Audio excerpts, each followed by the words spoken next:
She smiled while I signed the papers that ruined me. I went to the ground for a crime she committed. And when the truth came out, I didn't raise my voice. I just took back everything. Hey everyone, we're just beginning this journey, so please consider helping us reach our first 1,000 subscribers. Thank you. Now, let's get back to the story. We met at a company seminar in Chicago. She was sharp, confident, dressed in a tailored navy blazer and the kind of heels that clicked with purpose. Her name was Madeline Foster. She worked in compliance for a major financial firm. I was a senior data analyst with a quiet reputation, dependable, consistent, and not flashy. Our first conversation wasn't flirtatious, it was competitive. She challenged one of my data points during a Q&A session, and I corrected her, politely but directly. Instead of bristling, she smiled. Fair, but I'll get you next time, she said, sipping her espresso. 3 months later, we were dating. Within a year, we moved in together. 2 years later, we were married. Madeline was magnetic. People gravitated toward her. Executives, baristas, doormen, and strangers. She made everyone feel important. And when she turned that attention on me, I felt like the only man in the world. Our life looked beautiful from the outside. Weekend getaways, holiday parties, and perfectly curated photos. She rose quickly in her firm. I followed my own path, a promotion, then another. We didn't fight much. When we did, she always made up for it with gifts, gestures, or those eyes that said, "Trust me." And I did. God, I did. The first ripple came with a company-wide audit at her firm. Madeline didn't seem fazed. She said it was routine, something about regulatory checks. But I noticed she started working later. Coming home tired, more irritable, less present. She stopped asking about my day. Our conversations grew thin like overused thread. One night, I found her on the balcony with a glass of scotch, a drink she only touched when something was wrong.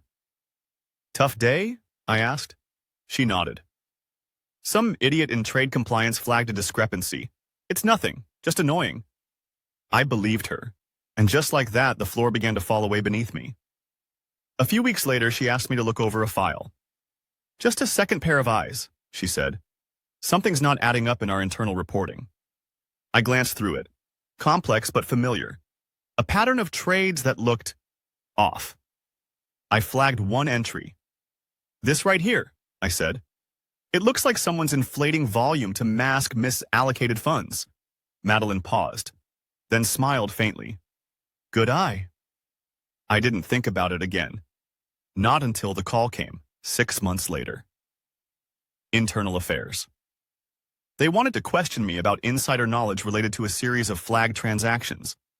My name was on the shared access list for the files. My login had approved 2 entries. Within a week of that call, I was put on administrative leave from my job.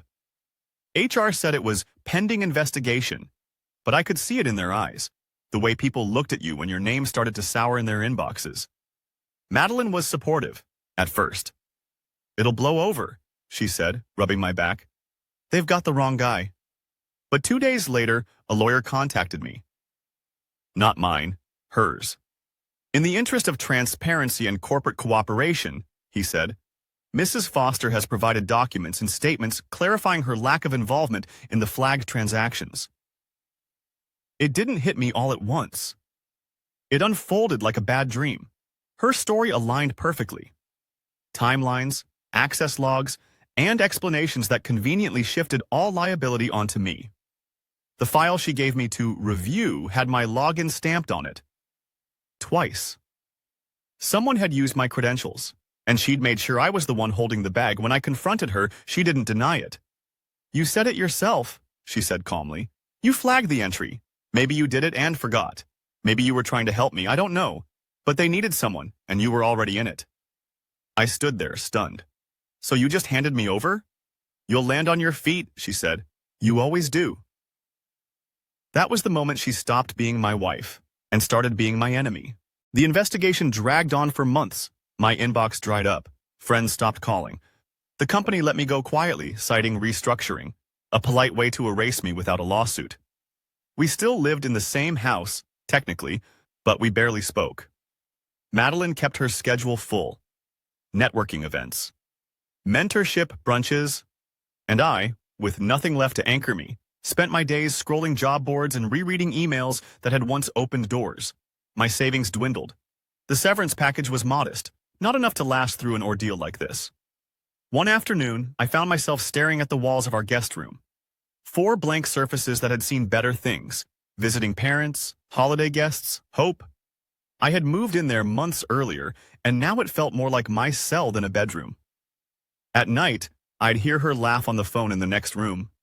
Once I passed by and heard her say, "He's still here, poor guy. Doesn't even realize the world moved on."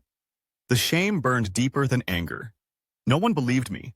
Not my boss, not my coworkers, not even mutual friends. Her version of the story always came with a polished tone and flawless timing. Mine came with a cracked voice and trembling hands. I started writing everything down. Every detail. Every date. Every access log, login, printout, and conversation. I didn't know why. Maybe I needed to remember I wasn't crazy, or maybe I was building something. Even then, I just didn't know it yet. It didn't happen all at once. Rock bottom was quiet, and survival was slower than I imagined. I took freelance work, tech support, data audits, anything I could get.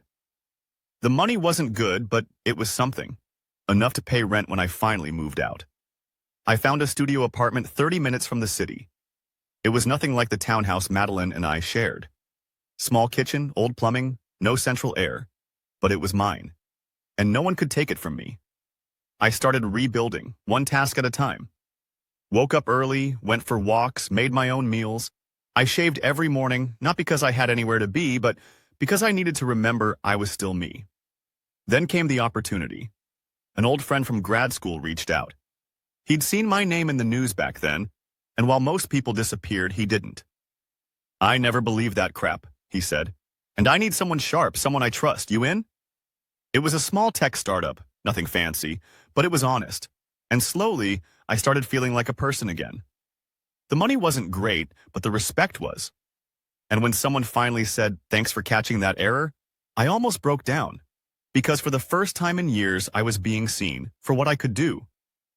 Not for what I'd been accused of. It started as a rumor, quiet, almost ridiculous. A junior analyst at Madeline's firm, someone I'd met briefly years before, reached out on LinkedIn. His message was cryptic. "I think you should see something. It's about what really happened."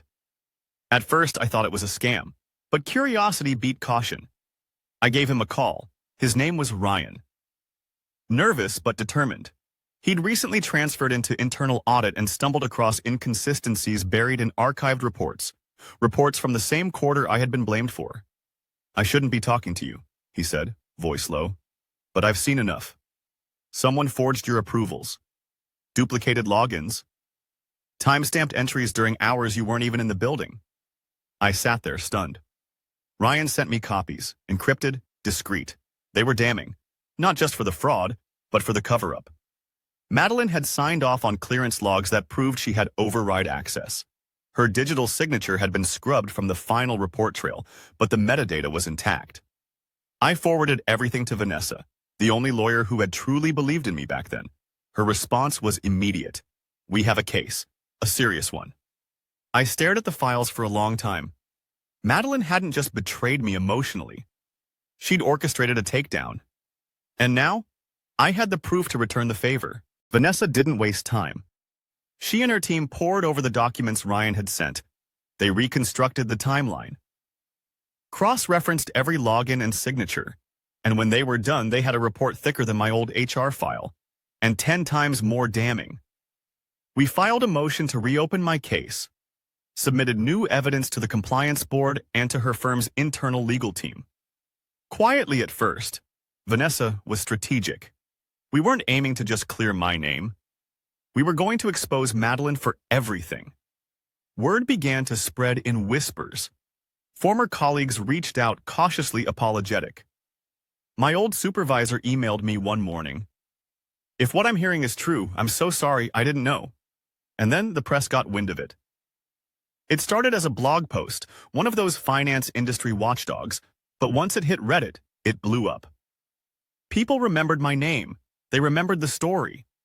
Only this time they saw the other side. The story of a man who took the fall. And now I had receipts. Madeline's firm went into lockdown mode. PR teams scrambled. Internal HR launched a review. And Madeline herself? She stayed silent, until she couldn't anymore. The hearing was scheduled on a gray morning in late October. I arrived in a plain suit, the same one I'd worn when they fired me. Vanessa walked beside me, focused, poised, the quiet kind of deadly. Across the lobby, Madeline stood flanked by two lawyers, dressed in a crisp cream blazer, lips pursed but eyes unsure. She didn't look at me. The board reviewed every document we submitted, logs, emails, security records, and testimony. Ryan's affidavit, metadata printouts, financial forensics. There was no theater, just truth, delivered piece by piece.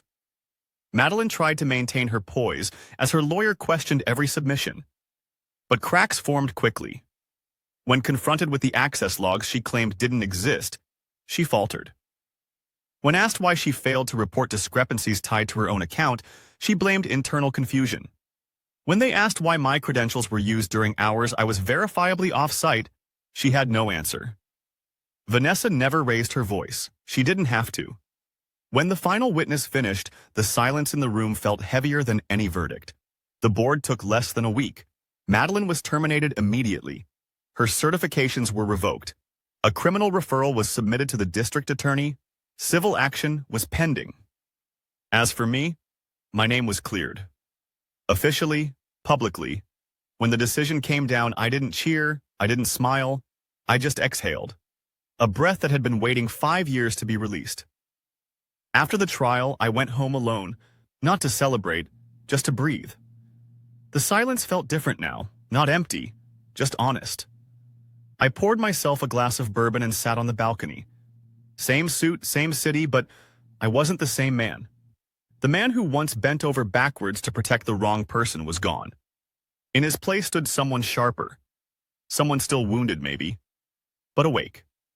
Madeline tried to contact me once. A short, clipped email. "I hope you feel better now." I didn't reply. What would be the point? Closure doesn't come from apologies. It comes from finally knowing who you are, after everything's been stripped away. And I knew this much. She didn't break me. She revealed me. And I'm not sorry for surviving. 6 months later, my world looked nothing like it did before. The startup I joined expanded. I was promoted. My name started showing up on panels, think pieces, and webinars. People wanted to hear from the guy who had rebuilt himself brick by brick, without a platform, without noise, just persistence. I never told the whole story, not in public, just enough to let others know that you can lose everything and still start again. One afternoon, I met someone. Her name was Elise. She was nothing like Madeline, softer around the edges, quieter in crowds. But she listened. She laughed without calculating. And when she touched my hand, it wasn't to show off. It was just to hold it. We didn't rush anything. I was still learning what it meant to trust again, still healing, still piecing together parts of myself that had been overlooked for years. But it was real. Not perfect, but honest. And maybe that's what redemption really looks like. Not erasing the past, not forgetting the betrayal, not pretending it didn't shape you, but choosing not to live under its weight anymore. And for the first time in a very long time, I wasn't just surviving, I was living. Because for the first time in years, I was being seen for what I could do, not for what I'd been accused of.